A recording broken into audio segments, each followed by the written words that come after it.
welcome back. We are here in the old high school auditorium with Kelly Ross, who was many years the financial administrator for this school system. And he was in the last graduating class from this school. Is that not correct, That Kelly? is correct. 1952 was the last year that Central was school by itself, where Bagley still was in existence, and then in 53 then they joined together. All righty. Tell me what it was like. Your graduation exercise was held in this auditorium. Yes, ma'am, it was right here on this stage. We walked across the stage here. Dr. T.O. Graham was, I remember, the president of the board, and he's the one that gave the diplomas out. I well remember that, and I'm sure I was sitting out here in the audience because the faculty all had to come, and I started teaching in Tahlequah in 1950, so I'm sure we were sitting here somewhere watching you process across the stage. I'm sure that's correct. Well, do you remember anything about that graduation experience? Oh, gee, Beth, that's been more than 50 years ago. Tell me about it. It's the culmination of a good experience, and the fact that we knew that we were going to be the last class of Central High. Right. That made it a little bit more of a significance to us individually as students. And it was nostalgic, too. Oh, yes. Yes, it was. Do you remember who did the choir sing or anything like that? Do you remember any of that? No, I don't believe they did, and as best I recall, I don't believe we even had a special person come in to give a speech.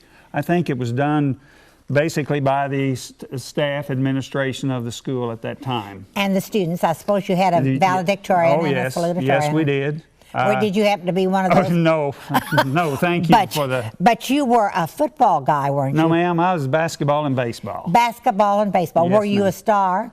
Well, no, I probably wouldn't think that, but I did okay. I'm sure you did. And who was a coach that you remember? Oh, well, that's Floyd Steerwald. All right, good old Floyd. Coach Steerwald had been here for several years, and he even stayed even after we left. I'm a little surprised that he didn't give up coaching when you left, but after we maybe left. He heaved a sigh of relief. You're probably right there.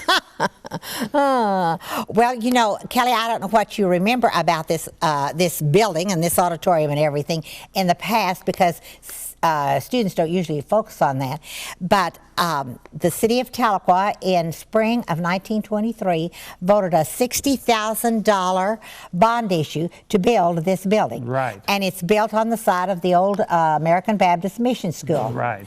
And it was first went into use in January of 1924. And the newspaper at that time talked about it being one of the finest schools anywhere, even outside of Oklahoma. It had a gymnasium. Right. It had this wonderful auditorium with a vault where they locked up in the evenings the picture machine, which was used to show moving pictures. It had faculty rooms and classrooms, and the auditorium seated 700. Right. And right back here in the back of the auditorium is where that was used for the projector. Yes. The projection room was right back there. I remember that too. And J.B. Pearson, longtime businessman in banking and that sort of thing in Tahlequah, was chairman of the Board of Education when this building was built. Right. So I think that's an interesting thing. Well, tell me, how many were in your graduating class? Do you remember? I believe there were 67 in our graduating class. Jack Winton was the president of the class. I happened to be the vice president of the class. And I believe Joellen Priest Culver, I believe she was the class secretary, as best I recall. And the arrangement here in the auditorium is a little different now than what it was then. They divided us off in sections by the grade. The seniors had one specific section, the juniors one specific section where they would be seated in the auditorium, and you didn't dare not go to your section, even if your girlfriend and or boyfriend, as the case might be, was in a lower or higher class elevation. You didn't sit with them unless they happened to be in your class. All righty. Now, who were some of the other faculty? Oh, well, besides Florence Stovall? there was Merle Ross, there was Mrs. Tissington, Carolyn Tissington. Oh, yes, I remember. There Carol. was Lois Sellers. Oh, I remember Lois Sellers. She was a local resident. There was Joe Hubble.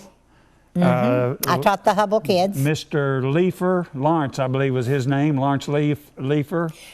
O.W. Jones was O.W. Jones was superintendent. superintendent. And I guess the principal, I'm thinking, was probably Jack Kaufman.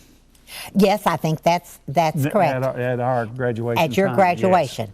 Well, this building has represented a lot in education. This spot, indeed, is one.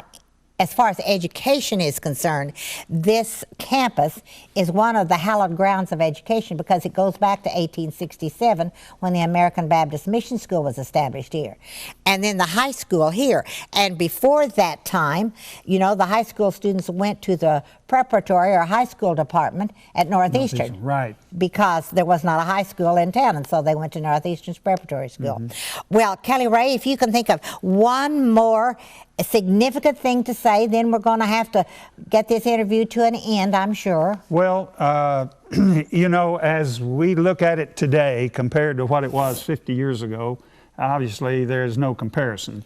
I hope that the system can find a way to utilize the building. I kind of have a feeling that it's not going to happen, unfortunately, but by the same token, Central High has meant a lot to a whole lot of people.